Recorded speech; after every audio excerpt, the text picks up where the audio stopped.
안녕하세요. 드라마를 톱파보는 잼잼 리뷰입니다. 마당에 있는 집 4회에서는 박재우가 그의 집 1층에서 피를 흘리고 쓰러져 있는 이수민을 받고 이수민의 방으로 옮겨 장롱 안에 넣는 과거를 회상했습니다. 꼭 승재방에 있는 장롱 같더라고요. 계단에 가방이 떨어져 있던 걸 보면 이수민은 박재우의 집 계단에서 굴러떨어진 것 같습니다. 그리고 6월 19일 박재우는 주란이 마당에서 여자 손가락을 발견했다고 하자 그날 밤 주란과 승재에게 수면제를 먹이고 마당에 있는 이수민의 시신을 김윤범이 준 낚시 가방에 넣고 야산으로 옮긴 것 같아요. 사회까지만 보면 박재우가 이수민을 죽인 범인 같아 보입니다. 그런데 문제는 도대체 이수민이 왜 박재우의 집에 있었냐는 거죠. 또한 박재우가 이수민을 죽인 건 아닐 수도 있습니다. 사고사였을 수도 있으니까요. 이번 영상에서는 박재우가 말한 너저분한 사연이 뭔지 그리고 승재는 뭘 알고 있는 건지 짚어볼게요.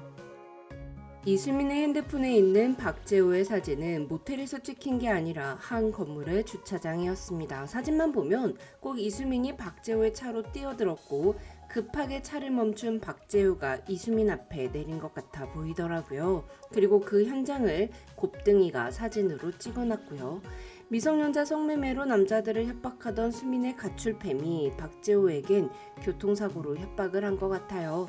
주차장에서 사고를 가장한 채 박재우를 협박했고 박재우가 키움아이 병원 원장이라는 걸 알고 돈을 더 많이 뜯어내려 했겠죠. 윤범의 사건 노트에는 왜 이수민의 사진첩에 박재훈의 동네 사진이 있지라고 메모되어 있었는데요. 박재우 성격상 뭔가에 전혀 협박을 당할 사람이 아니잖아요. 그래서 이수민이 잡지에 실린 박재우의 가족 사진을 보고 승재에게 접근해서 박재우의 집까지 찾아갔던 게 아닐까 싶습니다. 그리고 죽게 된 거죠. 계단에 가방이 떨어져 있던 걸 보면 이수민은 박재우의 집 계단에서 실수로 굴러 떨어져 죽은 것 같습니다. 다만 즉사는 아니었던 것 같아요. 박재우가 피를 흘리는 수민을 장롱 안에 숨기는 대신 병원에 데리고 갔다면 살 수 있지 않았을까 싶습니다. 살아있던 수민은 장롱 안에서 죽게 된 거죠. 즉 이수민을 죽인 건 박재우가 아니지만 결국 이수민을 죽음으로 이끌고 간 건 박재우였을 것 같아요. 물론 이건 제 내피셜이라 틀릴 수도 있습니다. 소설에서는 주란은 이수민을 죽인 범인이 박재호라고 생각하고 행동하지만 박승재가 죽였을지도 모른다는 떡밥들을 많이 남겨놓고 열린 결말로 끝이 납니다. 한편 마당에 있는 집 사회에서 승재는 미성년자가 집을 구하는 법을 검색을 하던 끝에 결국 집을 계약하는 듯 보였습니다. 박승재의 계좌로 5천만 원이 입금되었다는 문자. 전 이게 참 희한하더라고요. 승재는 두 사람이 살 거라고 말했는데요. 승재에게 5천만 원을 입금한 사람은 박재호 또는 박재호의 아버지, 즉 승재의 친할아버지고 승재가 같이 살겠다고 말한 사람은 주란이 아닐까 싶었어요. 승재가 아빠가 이수민을 마당에 묻는 걸 목격했을 수도 있고 목격한 건 아니지만 자신에게 접근했던 이수민이 집에 들어왔다가 갑자기 말도 없이 사라졌고 어느 날 갑자기 마당에서 뭔가 썩는 냄새가 났기에 아빠가 죽인 게 아닐까라는 의심을 한 게 아닐까 싶어요. 그리고 아빠가 무서웠기 때문에 유당불내증이 있는 자신에게 아빠가 우유를 줘도 그냥 마실 수밖에 없었으며 살인자 아빠에게서 도망치기 위해 아빠에게 가스라이팅 당하고 있는 엄마와 함께 따로 살 집을 얻으려 한 게 아닐까 싶습니다. 소설에서는 승재가 범인일 수도 있다는 열린 결말이었지만 드라마에서 승재가 엄마를 걱정하고 난감한 상황에 놓인 혜수를 도와주는 모습을 보면 승재가 범인은 아닐 것 같더라고요. 특히 승재가 따로 살 집을 얻으려고 하는 장면은 원작 소설에는 전혀 없는 내용이라 이 장면을 굳이 넣은 이유가 있을 거라고 생각해요. 5회 예고를 보니 이수민의 시신이 야산에서 발견됐다는 뉴스가 나왔습니다. 이에 박재호는 수민을 옮기는 데 사용한 낚시 가방을 불에 태웁니다. 아마 이 낚시 가방은 박재호의 본가에 있었던 것 같아요. 사회에서 박재호의 아버지가 전화를 걸어 언제 들를 생각이냐고 물었고 박재호는 곧 갈게요 죄송해요 라고 답했습니다. 부패하고 있는 이수민의 시신을 낚시 가방에 넣어 옮겼으니 그 가방에서는 마당에서 나던 냄새와 같은 악취가 났겠죠. 박재훈은 그 가방을 냄새에 예민한 주란과 함께 살고 있는 집으로 가져갈 수도 없고 낚시 가방을 통째로 이수민의 야산에 묻을 수도 없었기에 낚시 가방을 자신의 본가에 가져다 놓은 것 같습니다. 그리고 박재호의 아버지는 낚시 가방을 빨아서 집에서 보관하며 박재호가 어서 그 가방을 처리하기를 기다리고 있는 것 같아요.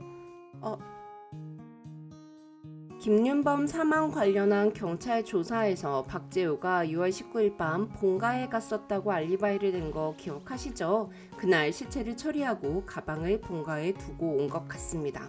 한편 이수민에 대해서 더 알아보기 위해 주란과 상은은 곱등이를 만나러 갑니다.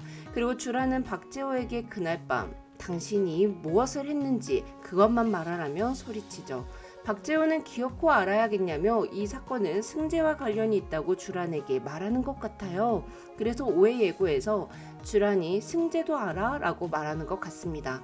아마 박재호는 이수민은 승재의 친구고 승재가 이수민을 집에 데리고 왔는데 이수민이 우리 집 계단에서 떨어져서 죽었으며 그걸 자신이 승재의 장롱 안에서 발견했으며 승재가 죽였을지도 모르기 때문에 승재를 지키기 위해서 경찰에 신고를 안 하고 집 마당에 묻었다고 말하는 것 같아요. 한편 승재는 마당을 파고 있는 주란을 보며 엄마가 맡은 냄새에 나도 맡았다고 말하죠. 1회에서는 아빠처럼 냄새가 나지 않는다고 말했었잖아요. 자, 이제 승재 이야기로 다시 돌아갈게요. 1회에서 승재가 시험 답안지를 낙서로 제출하고 담임이 부모님을 부르겠다고 하자 엄마 말고 아빠를 불러달라고 했던 이유가 있었습니다. 승재는 엄마가 학교에 오는 걸 원하지 않았어요. 1년 전과 같은 사건이 벌어질 수도 있으니까요. 1년 전 주란은 승재의 학교에 급식 봉사를 갔다가 승재의 임시 담임을 맡은 사람을 보고 주란의 언니를 죽인 범인으로 오해했습니다. 승재의 임시 담임은 주란의 언니가 죽었던 그 집의 옆집에 살던 남자였고 주란은 그 남자가 범인일 수도 있다고 생각했던 것 같아요. 주란은 그 남자가 승재 곁에 있는 게 무섭고 불안했고 아무리 가지 말라고 말려도 승재가 수련회를 가자 신발도 제대로 신지 못한 채 수련회를 하는 장소에 가서 임시 담임의 뚝배기를 깨버렸습니다. 승재는 엄마 때문에 미치겠다, 엄마가 무섭다는 말을 했는데요. 불안감은 전이 되고 주란의 행동이 비이상적이었으니까 엄마가 미친 건 아닐까라는 생각을 할 수 있을 것 같아요. 또한 박재우가 주란을 가스라이팅 하듯이 승재에게 내 엄마는 불안해, 제정신이 아니야, 그러니까 우리가 지켜줘야 해, 이해해줘야 해 라고 꾸준히 세뇌시켜 왔을 것 같습니다.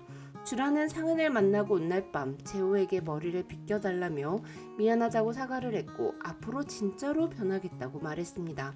남편의 말을 잘 듣는 순종적인 아내가 되겠다는 뜻이 아니고 이제 내 말에 좌지우지되지 않는 주체적인 사람이 되겠다는 뜻이었는데요. 개인적으로 처음부터 재호가 주란의 머리를 빗겨주는 게 다정하게 느껴지지 않고 소름 끼치더라고요.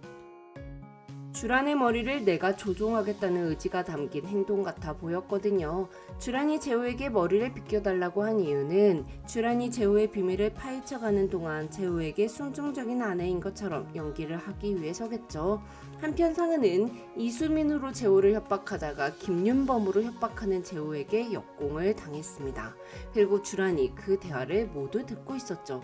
상은은 재호가 윤범을 죽였다고 하고 재호는 상은이 윤범을 죽였다고 하는 상황에서 주란은 상은에게 그 3억 제가 주고 그만두자고 하면 그만둘 수 있냐고 묻습니다.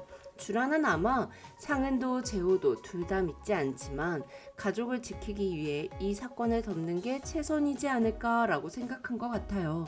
하지만 상은은 서울에서 아파트를 살 수 없는 3억이 아니라 5억을 포기하지 않을 생각이었고 이수민이 어디 있는지 알고 싶으면 찾아오라는 곱등이의 전화를 받았습니다.